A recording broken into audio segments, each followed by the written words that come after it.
Praise the Lord. So para sa ating morning revival preview, second week na tayo, panibagong linggo na naman to. At syempre bawat week, merong title. Sa mga kapatid, ang title ng ating morning watch for this week ay ito, Christ as the Physician and the Bridegroom. So Christ as the Physician and the Bridegroom. Amen. So ang ating schedule ngayon para sa linggong ito ay week 2, day 1. So Monday ito, pag day 1. Magbabasa na ako ng mga Bible verses natin. Matthew chapter 9 verses 14 to 15. Then the disciples of John came to him saying, "Why do we and the Pharisees fast much, but your disciples do not fast?" And Jesus said to them, "The sons of the bride chamber cannot mourn as long as the bridegroom is with them. Can they?" So dito yung nagtatanong dito ay mga disciples ni John. No, kasi nung katagalan si John, nakabuo rin ang kanyang disipulo. Ang Panginoon meron din disipulo. At tinatanong nila kung bakit itong mga disipulo ng Panginoon hindi nagpa-fast na katulad nila at katulad ng mga Pharisees. So parang bakit hindi kayo nagpa-fasting? So ang sabi ng Panginoon, the sons of the bride chamber cannot mourn as long as the bridegroom is with them. And so ibig sabihin nito, yung fasting medyo related sa mourning. Siyempre pag nagpa-fast ka, mapanglaw ka, hindi ka kumakain. At sinasabi niya, siyempre, hindi naman nila gagawin yan kasi kasama nila yung bridegroom na walang iba kundi ang Panginoon. Kaya dahil kasama nila ang Panginoon, lagi sila masaya. Ba't sila magpa-fast? Diba? Nag-i-enjoy sila sa pagiging kasama ang Panginoon. Pero sabi niya, dadating ang panahon, mawawala na ako sa kanila. Ibig sabihin, physically, hindi na siya makikita. Yun, magpa-fast din sila. So, yun yung, kasi itong topic natin ay may kinalaman sa relihiyon. No? Sa relihiyon kasi yung mga tao, fasting yan. At ang pagpa-fasting nila ay naging ritual. Parang may panahon na fasting tayo. Fasting. Pero yung pagpa-fasting, may kinalaman din sa situation. Kaya hindi ito sinasagawa sa pamamagitan ng mga ritual na, kasi ang ritual, ito ay para bang mga kaugalian o mga tradition na ginagawa ng tao. Para may mga panahon na ginagawa yan. Yan ay, kadalasan yung mga ganyang bagay, makikita mo sa loob ng relihiyon. Diba? May panahon na mga nagpe-fiesta sila sa mga dates na ganyan. Yan, diba? Yan ay religion. Merong mga panahon na yun yung pagsasagawa sa mga kalendar. So, nung nandito ang Panginoon, wala siyang kalendar ng mga pagsasagawa. At nung ang Panginoon ay naging espiritu, ang sinusunod na lang ay yung paggalaw ng espiritu.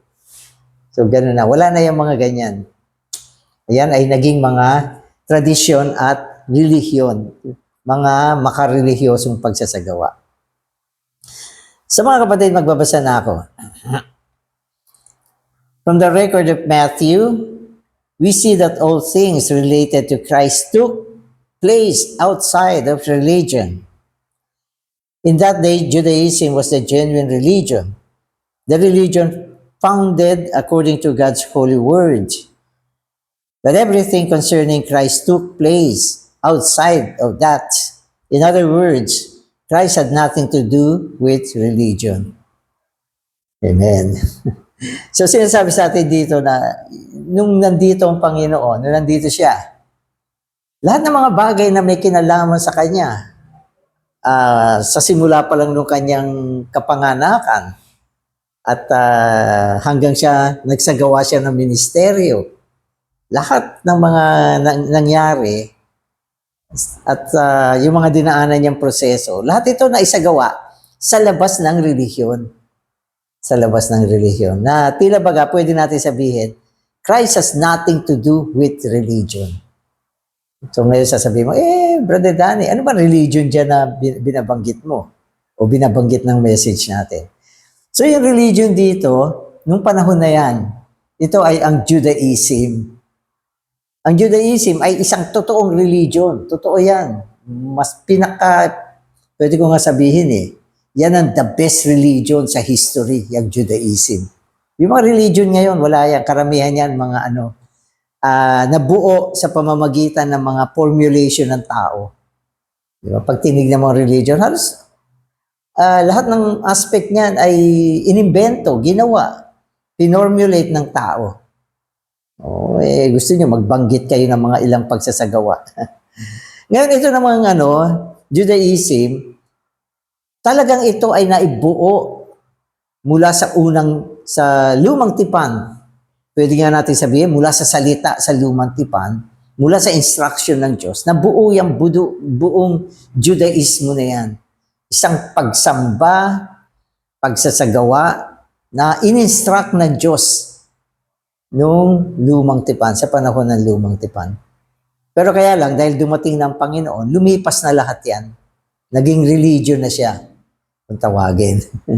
Sa mga religion ay punong-puno ng mga pagsasagawa. Mga programa, mga kapistahan, mga devotion sa lumang tipan. Maski sa ngayon, meron din ganyang atmosphere. Kaya mapapansin nyo,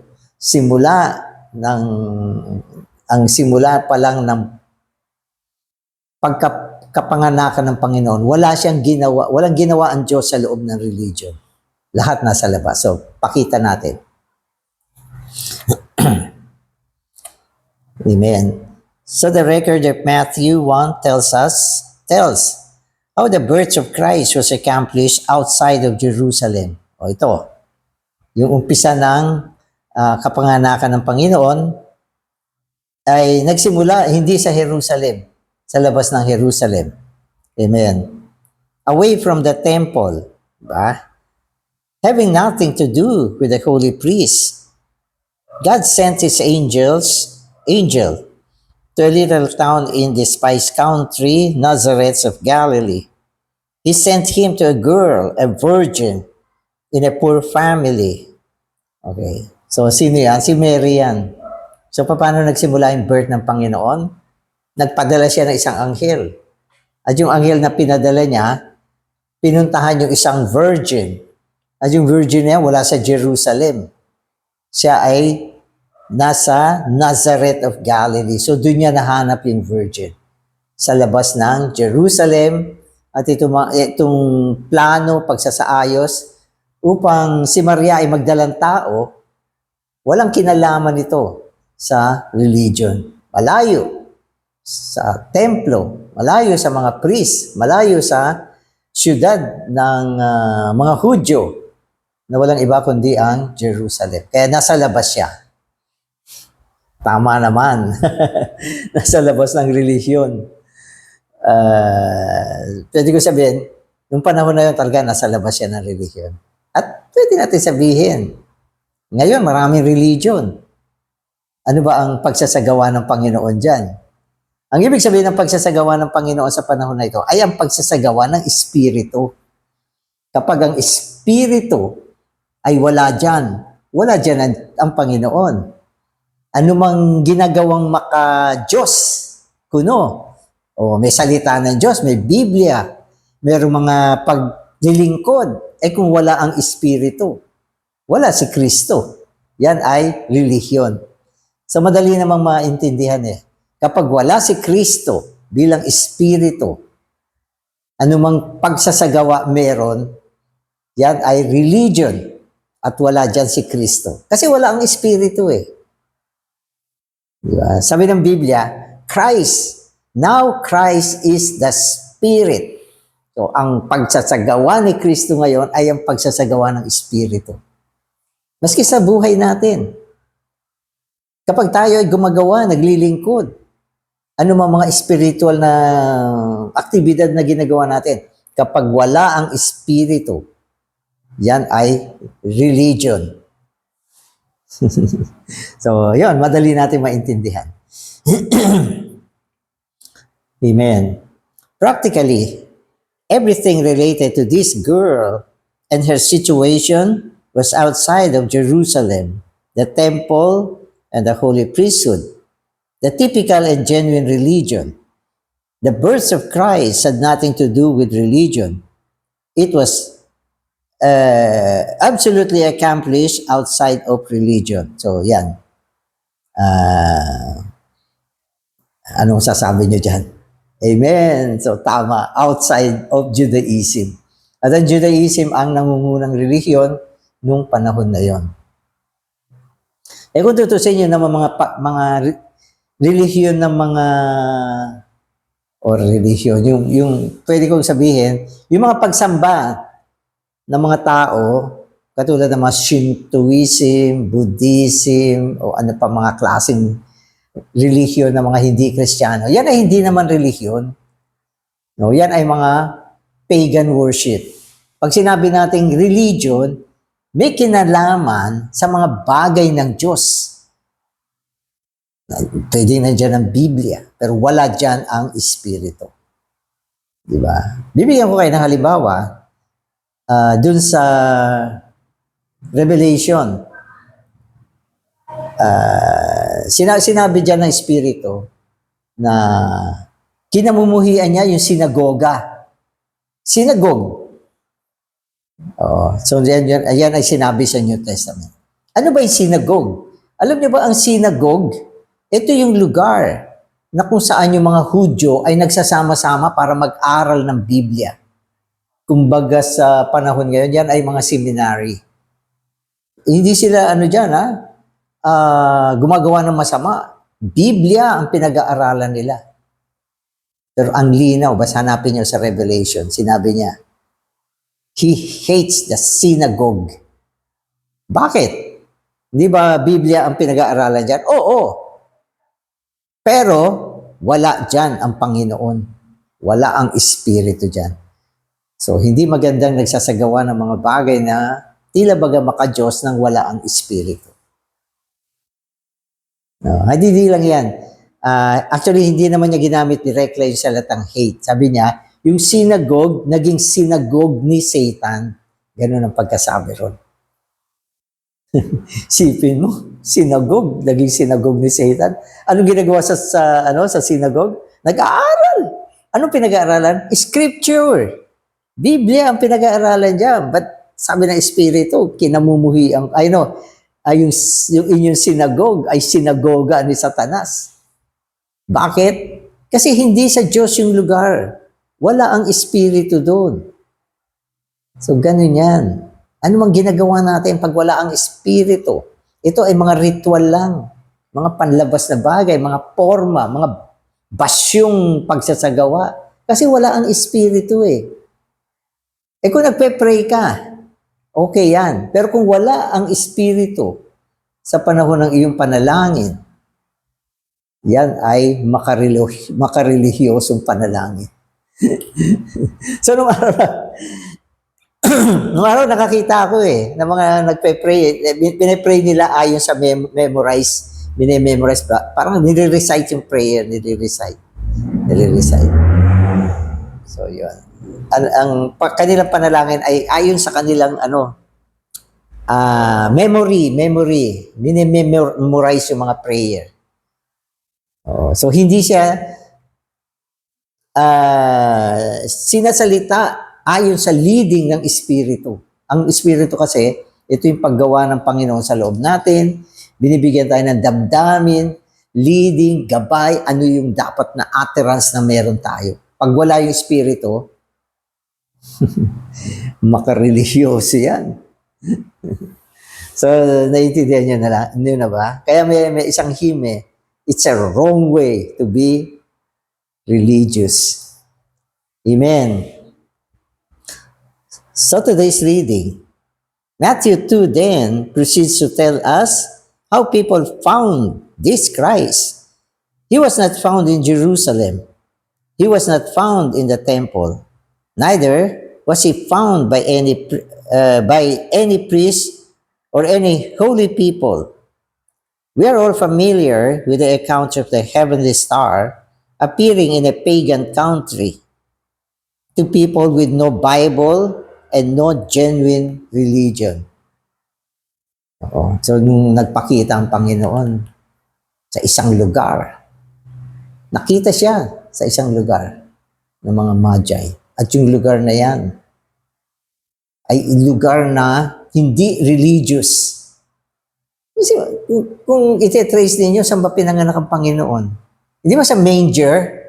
Sa isang sabsaban, kwadra ng mga hayop. Di ba? Hindi yan templo. Hindi rin yan simbahan. Hindi rin yan maternity clinic. Sabsaban yan. No? At wala mga taong pumupunta sa sabsaban para manalangin, para lumuhod, para hanapin ang Diyos sa mga ganyang lugar. Wala. At wala mga pagsasagawa dyan na may kinalaman sa mga ritual. Sabsaban yan eh. Diyan pinanganak ang Panginoon. Kaya yung lugar na yun naging holy place. Kasi sino yung pinanganak? Ang hari ng mga hari, ang Panginoon ng mga Panginoon, ang ating tagapagligtas, ang anak ng Diyos ang pinanganak diyan. Ang Diyos mismo na nagkatawang tao ang pinanganak diyan. Saan? Manger. Ano religion diyan? Ano religion? Wala religious atmosphere diyan. Ito ay mga naganap sa labas ng relihiyon. Intindihan niyo ba? O si Mary. Di ba? Hindi siya in-instruction na may sasabihin ako sa'yo, pumunta ka ng temple, doon kita kakausapin. Wala. Siya ay kinausap sa isang lugar na tinatawag na Nazareth. Nazarene. Nazareth of Galilee. Alam niyo ba yung Nazareth of Galilee? Hindi holy place yun. Despise nga yung lugar na yan eh. Despise yan. Ibig sabihin, ang mga religion kasi, may mga bagay na dinidespise nila. Parang minamaliit.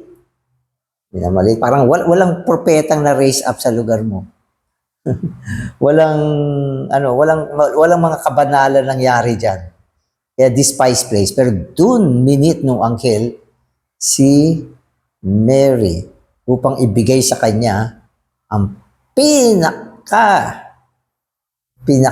pinakamahalagang balita na sa pamamagitan niya ay isisilang ang Messiah. Wow. Tipin mo. Kaya yung sinasabi rito, nasa labas ng relihiyon ang mga bagay na may kinalaman kay Kristo. We know also how those heathen Magi exercised their natural mind, concluding that the king of the Jews should be born in Jerusalem. In so doing, they caused many young lives to be taken. Kasi may isang pagkakataon, bagamat itong mga Magi, ay tinawag ng mga tao na hindi naman mga religyoso. Supposed to be hindi religyoso itong mga Magi. Wala silang mga concept tungkol sa mga spiritual na bagay, tungkol sa Diyos, tungkol sa Bible. Sila ay mga pagan. Pagan yan eh. So, ganyan ang sitwasyon nila. Pero, pumunta pa rin sila sa Jerusalem, sa lugar ng atmospero ng relihiyon. Na ang ibig sabihin, ito ay ginawa nila ayon sa kanilang natural na konsepto. Diba? Pumunta sila doon sa lugar na napakalakas ng atmospero ng relihiyon noong panahon na yon. Walang katulad, pinaka-relihiyosong lugar noon, ang Jerusalem. Pumunta sila dyan ayon sa kanilang konsepto. At dahil dyan sa pagkakamali nila na yan, ang daming buhay ang naibuwis. So, meron ba maganda nangyari dahil sa relihiyon? Wala. Wala. Ibig sabihin, kanina sinasabi natin, ang Panginoon ay hindi pinanganak o walang kinalaman sa bagay ng relihiyon. Pero nung yung mga magi, bumaling sila sa makarelihyosong konsepto. Nagkaroon ba ng blessing? Wala. Ang daming napatay dahil dyan sa pagkakamali nila na yan. Di ba? At isipin mo, isang lugar na napakalakas na mga pagsasagawa ng pagsamba sa Diyos. Diyan sa lugar na yan, may isang naghahari. Si Herod, no, na pwede kong sabihin, makasatanas. So, saan mo matatagpuan yung pinakamakasatanas na tao? Sa loob ng Jerusalem. Nandyan siya naghahari. So, wag niyo ma-misinterpret yung sinasabi ko. Ako kasi yung concept ko, sumusunod lang ako dito. At ayaw din natin sagasaan ang mga bagay, ang mga taong religyoso. Pero kung meron kayong pagkakita, damdamin, malalaman nyo itong mga sinasabi ko na ayon din naman sa mga binabasa ko. Amen. Pagdating ng kaharian, wala ng relihiyon. Pagdating ng bagong Jerusalem, lalo nang wala ng relihiyon. Wala. Hindi mo na masusumpungan yan. Anong meron? Yung eklesiya na napasukdol. Yung mga believer na lumago na at na-transforma, napabago, at napabanal, at na iluwalhati na. Wala nang religion. Kaya, ang linaw. Amen. Amen.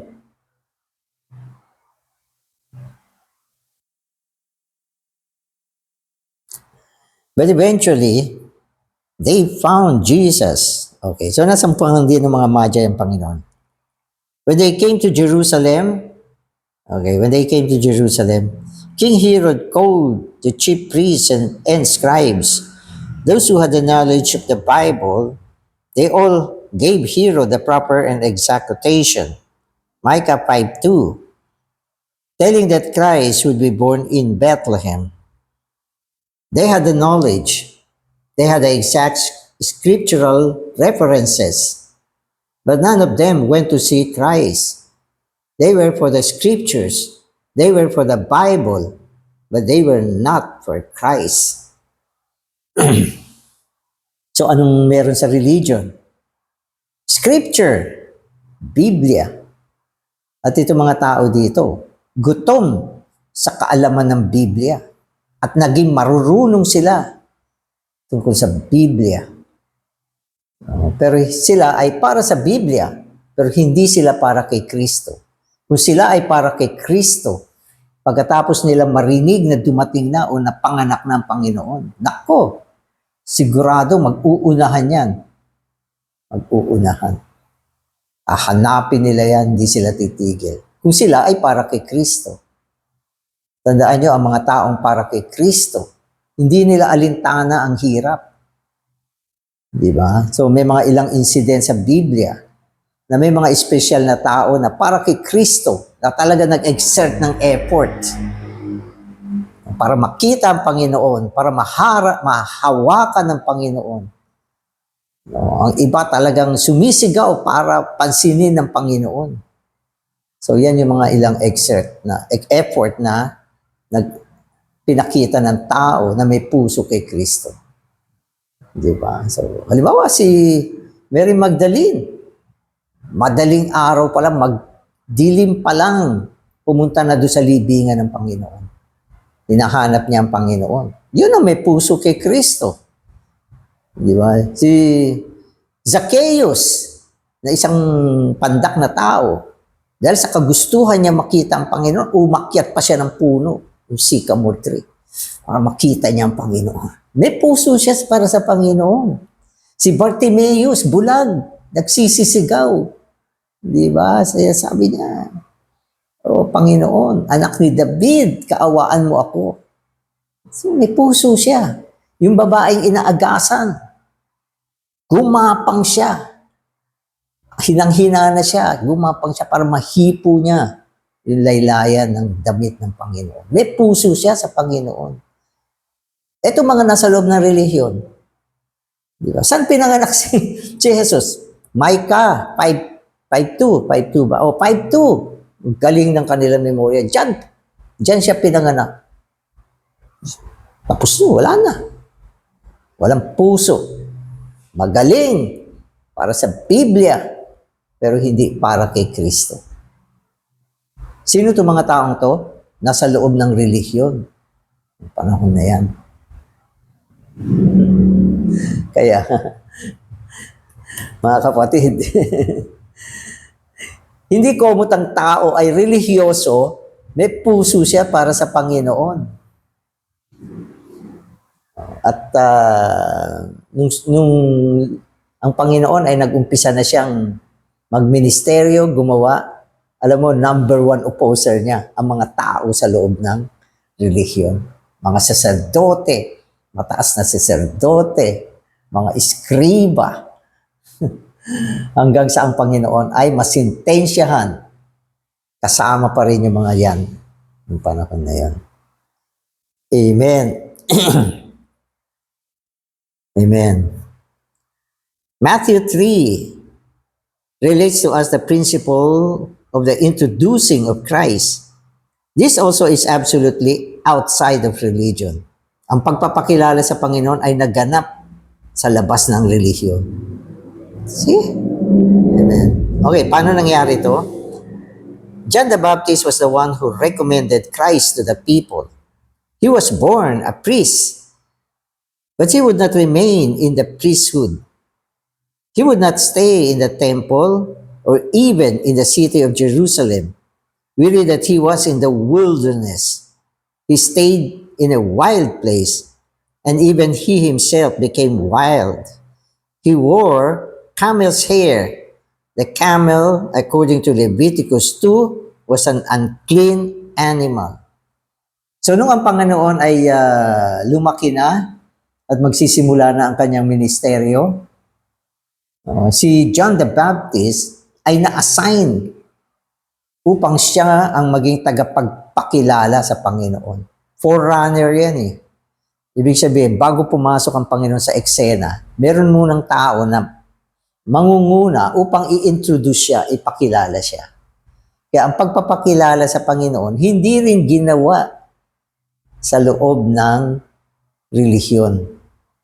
No, kung susundin ko nga yung konsepto ko, ito ay hari ng Hudyo.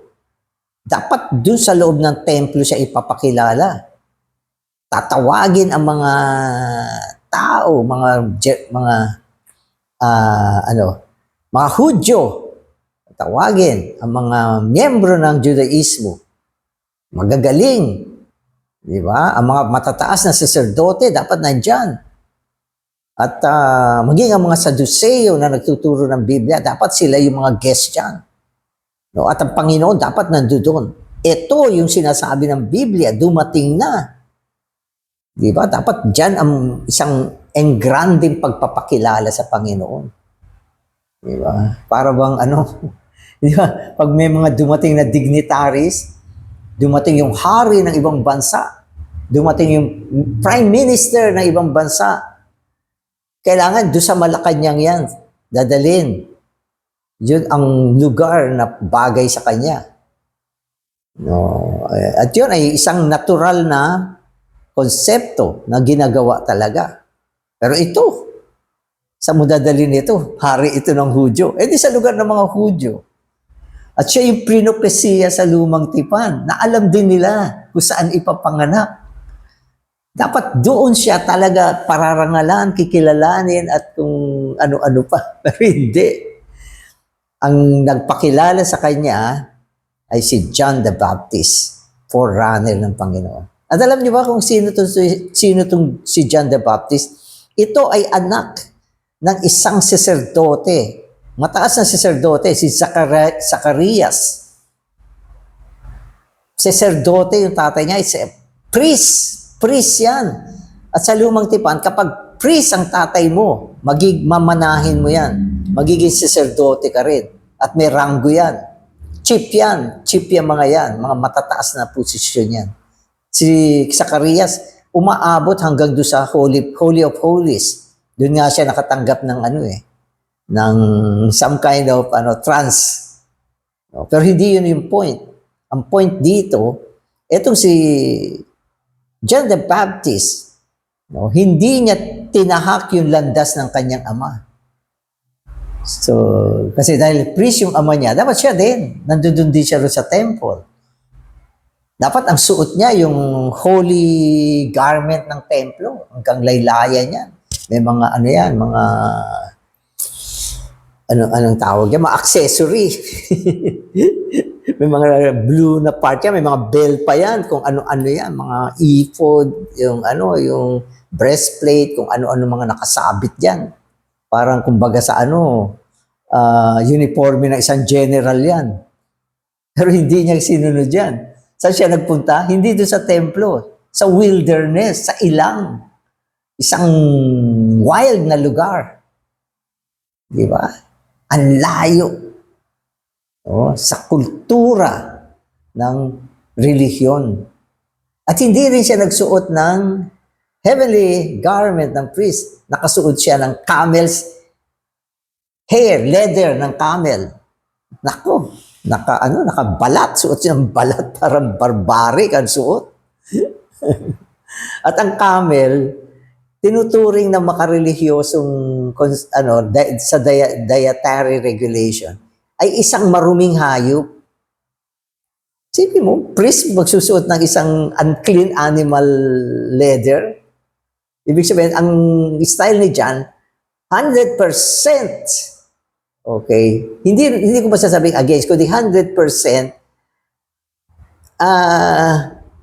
kabaliktaran ng relihiyon ng panahon na yon. At kung priest ka, dapat ang kinakain mo yung holy bread doon sa show bread, yun ang kinakain ng mga priest. Pero siya hindi.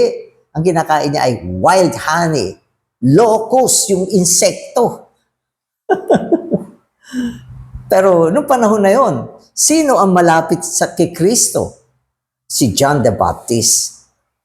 Siya ang pinakamalapit kay Kristo nung panahon na yan. Binaptize nga niya ang Panginoon. Ibig sabihin, nahawakan niya ang Panginoon. Kasi kung nagbabaptize ka, nahawakan mo, yung binabaptize mo, nilulubog mo sa tubig. Kaya sinasabi, si John the Baptist, ang pinaka-great prophet, greater than the Old Testament prophet. Alam niyo kung bakit? And what makes John great or even greater? Ay, mas greater pa kaysa sa mga nagdaang propeta ng Old Testament. Ang dahilan niyan ay may kinalaman sa kanyang relasyon sa Panginoon. At ang relasyon sa Panginoon ni John the Baptist ay may kinalaman kung gaano kadikit, gaano kalapit, sapagkat panahon niya ng physical So si John the Baptist ang nakahawak sa Panginoon. Pero hindi nakapasok ang Panginoon sa loob niya. Hindi nanahan ng Panginoon sa loob niya ng katulad ng kapanahunan natin. Kaya sinabi ni John, o sinabi ng Biblia, si John ang greatest, pero yung least sa loob ng kaharian is even greater than John the Baptist. Sino yan? Tayo yan. Tayo yan. Alam niyo ba kung ba't mas great pa tayo kay John the Baptist? Kasi si John, nahawakan lang niya ang Panginoon Physical yan. Pero tayo, hindi lang nahawakan. Pumasok ang Panginoon sa atin, dinala niya yung buhay niya sa loob natin. Kaya sabi sa Corinthians, he who is joined to the Lord is one spirit. So, sinong great? Siyempre, yung kaisang espiritu ng Panginoon. At ito ay nangyari sa mga New Testament believer.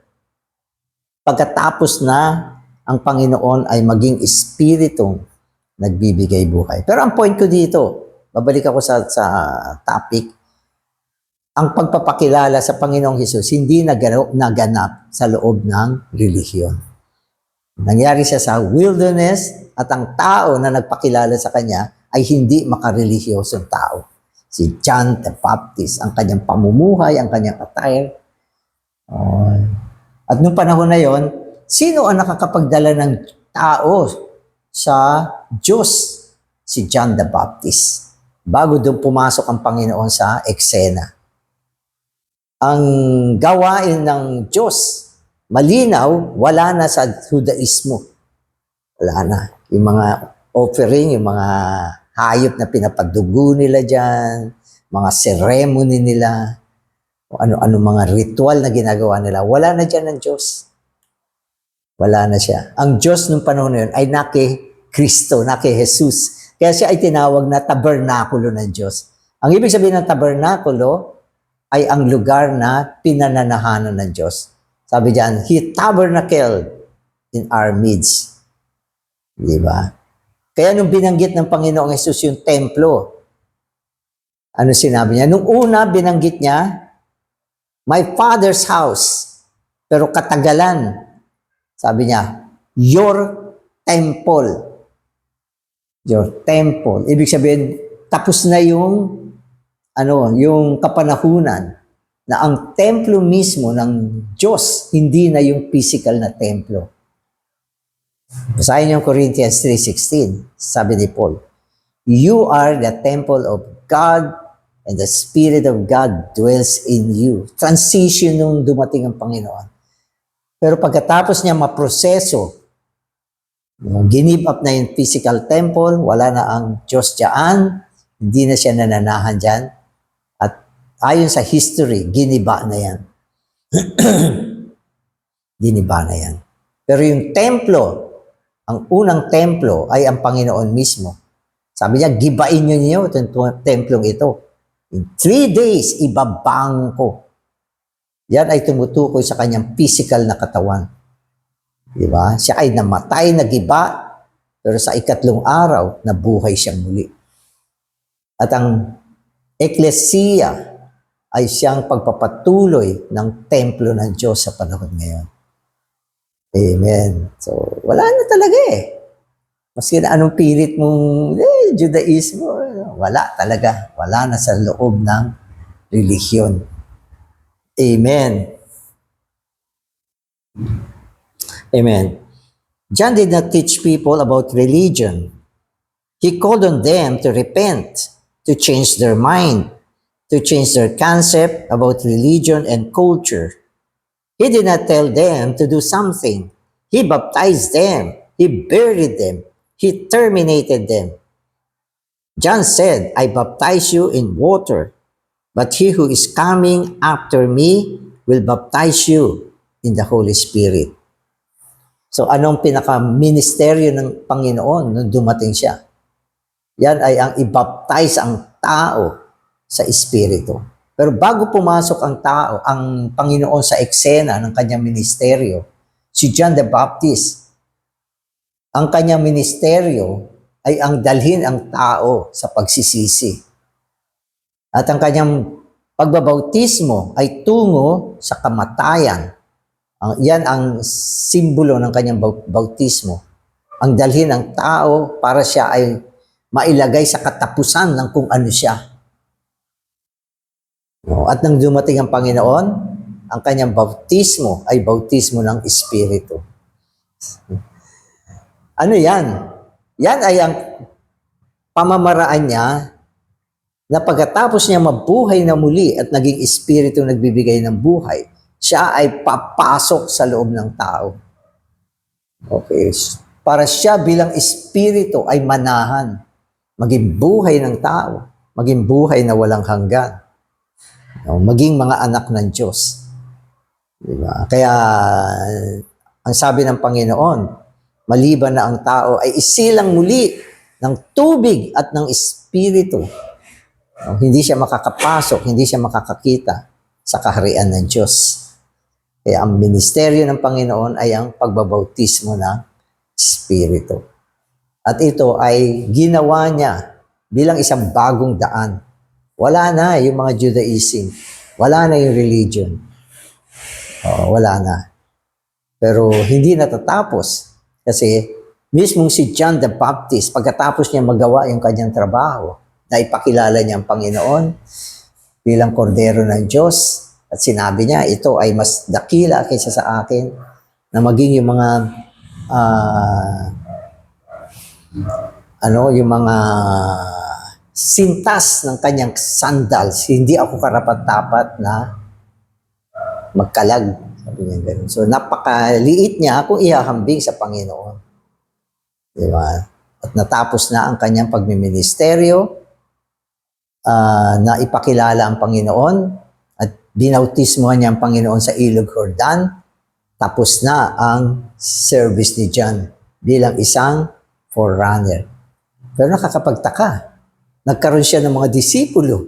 At ito ay isang pagpapatuloy ng isang bagong relihiyon yung panahon na yon. Di ba? So, ibig sabihin, pinakilala na niya ang Panginoon. Ito na, isang dadating. Binaptismohan niya. Wala na, tapos na. Pero, nagkaroon ng mga disipulo si John at naitatag ang unang relihiyon. Relihiyon na naman. Bakit? May disipulo.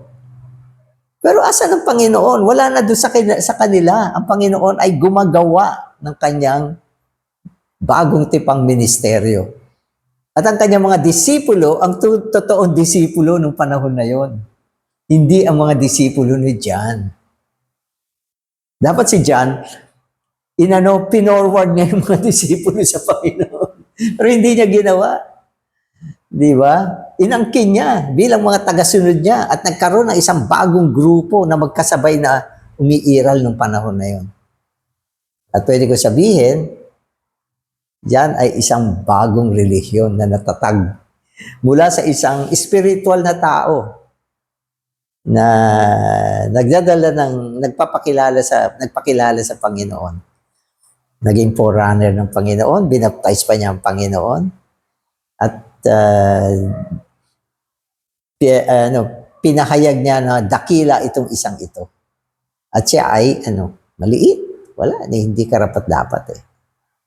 Pero nagkaroon din ng disipulo, mga follower, at naitatag ang isang bago. Wala naman dito ito. Pero sinasabi ko lang ito, gusto kong higit na palakasin yung konsepto na anumang mga grupo, pagsasagawa na wala ang Panginoon, yan ay relihiyon.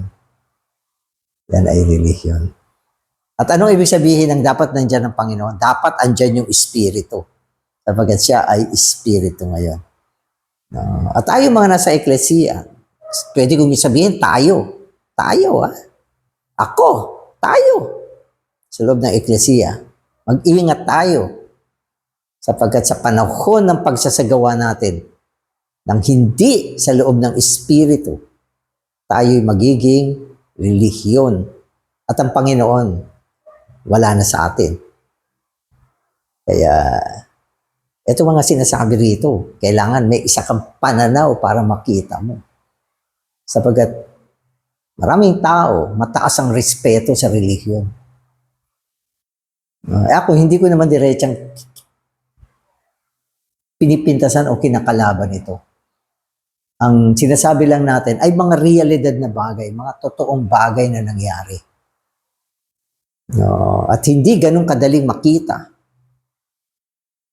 Hindi ganun kadaling makita. Amen. So,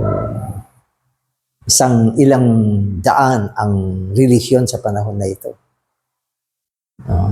Andiyan ba si Kristo? Gumagawa ba siya dyan? Meron bang pagbaling sa Espiritu? Meron bang pagpapaubaya na ang Espiritu ang gumawa sa kalagitnaan? Ito ang dahilan kung bakit maging minsan ang mga meeting natin sa church, hindi natin pinoprogram.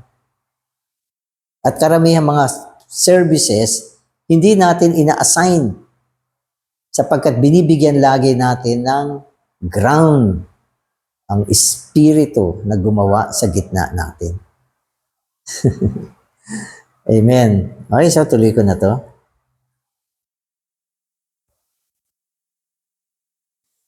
Jesus was recommended by a wild person in a wild way with nothing to do with religion. So ito ay si John the Baptist. So ang taong ginamit ng Diyos para ipakilala ang Panginoon ay isang taong wild. Ibig sabihin, walang relihiyon. Walang relihiyon. May dala bang Biblia si John the Baptist? Wala. Masama ba ang Biblia? Hindi. Ang nangyari lang, ito ay ginagamit ng mga taong makarelihiyon.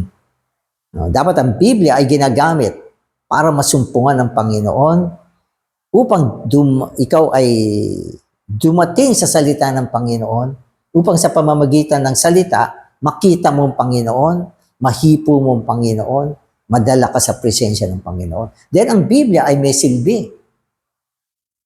No? Kung hindi ganyan, ano silbi niya? Magtamo ng karunungan. Kung ang karunungan ay hindi ka dadalin upang ikaw ay maging para kay Kristo, yan ay walang kabuluhan. Maging si Satanas, ginamit niya ang Biblia. Di ba? Nung natukso ang Panginoon, tinukso niya. Ano sinasabi ni Satanas? Nasusulat. Ano yan nasusulat? Biblia yan. Ang ibig sabihin, si Satanas nagko-quote pa siya ng mga salita mula sa Biblia upang tuksuhin ang Panginoon. Nasusulat. Ang galing, di ba? It is written. Kaya, salamat sa Panginoon. Dalawa ang kanyang regalo. Ang Biblia sa labas at ang Espiritu sa loob. Ang Espiritu ay upang bigyan tayo ng buhay. Sabagat kung walang Espiritu, wala tayong buhay. Diba? Binigay din naman niya ang Biblia upang tayo ay mai-adjust tungo sa Panginoon. Kung minsan, pwede tayong magkamali kung wala tayong Biblia. Pero ang Biblia, ina-adjust niya tayo tungo sa Panginoon. Tungo sa Panginoon. So yung mga Magi, nakita nila in between. Alam nila sinilang na ang Panginoon. Pero hindi nila alam paano nila hahanapin ang Panginoon. Ang konsepto nila ay magkaroon una sila ng kaalaman mula sa Biblia. At yung kanilang kaalaman, nagdire-diretso hanggang marating nila ang Panginoon sa pamamagitan ng bituin.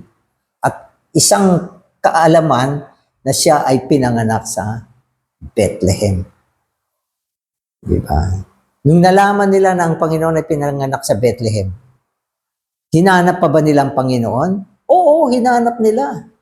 Yung mga nagturo sa kanila na pinanganak ang Panginoon sa Bethlehem, hinanap ba nila ang Panginoon? Hindi. Sila ay para sa kaalaman at sa Biblia. Pero itong mga Magi, ang kanilang puso ay upang hanapin ang Panginoon. Nagamit ba nila ang Biblia? Nagamit din naman. Diba? Nagamit din naman. Kaya, hindi ko sinasabi na hindi magandang may Biblia. Naku, walang magsasabi niyan kung matino siya.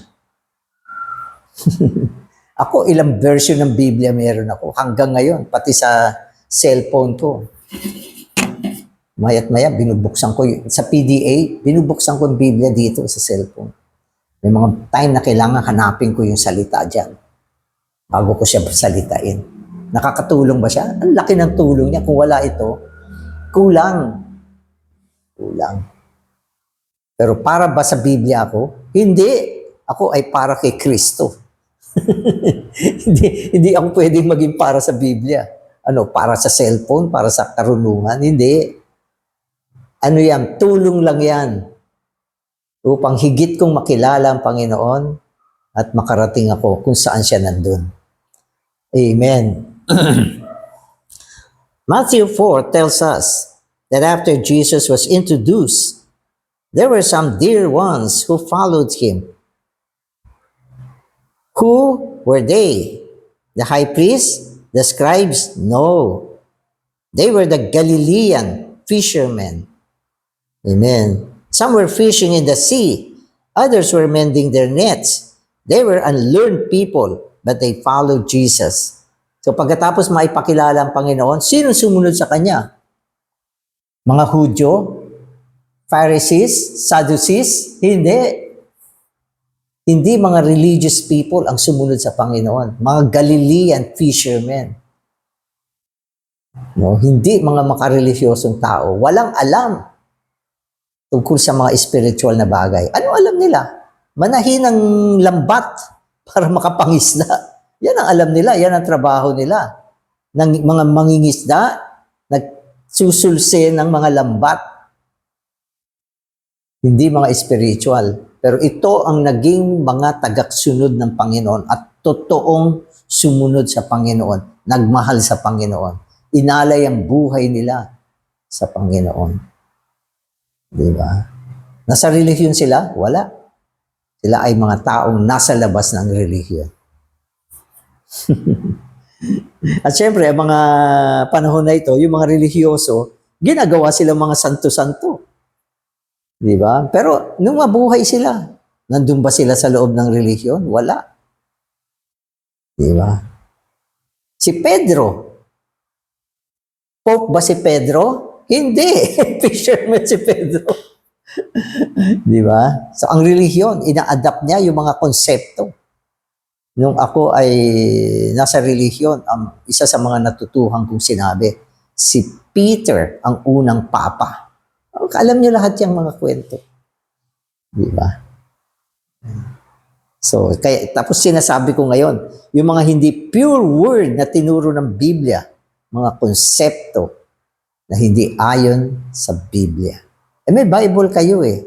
Kaso, tinutwist, binabaluktot. So, nagtuturo ng mga salitang hindi dalisay. Ito, sasabihin ko talaga rin ng open to. Sa mga bagay na ito. Ang sarap nga sabihin eh. Amen. Amen. Okay.